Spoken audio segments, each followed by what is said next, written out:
A successful launch for Blue Origin's new Shepard reusable space launch vehicle. It was launched Thursday in a remote area of West Texas.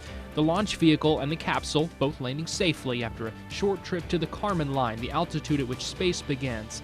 The Aerospace, a startup led by Amazon's Jeff Bezos, is working with reusable materials to help lower launch costs. An important connection to a beautiful day in the neighborhood has passed away. Joanne Rogers, the wife of Fred Rogers, who led the classic television show Mr. Rogers' Neighborhood, has died. She was more than just the longtime wife of the beloved host. Rogers became chair emerita of Fred Rogers Productions when he died in 2003. She was also an accomplished pianist and arts advocate. She was 92 years old. According to a study in the International Journal of Environmental Research and Public Health, if you tend to be a workaholic, you're at a greater risk for depression. The researchers looked at almost 190 French workers who had high job demands. They found these people were 5 times more likely to be prone to work addiction and twice as likely to be depressed. Those employees clocked about 7 hours more work per week than low-risk workers. Sleep quality was also much lower in those with work addiction.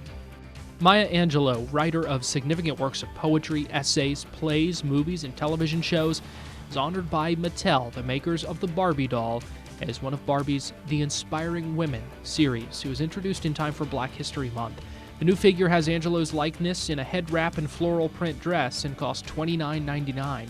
Angelou, who died in 2014, received the Presidential Medal of Freedom and a National Book Award nomination for her 1970 autobiography, I Know Why the Caged Bird Sings. She also spoke as the first female and African-American poet at the 1993 presidential inauguration of Bill Clinton.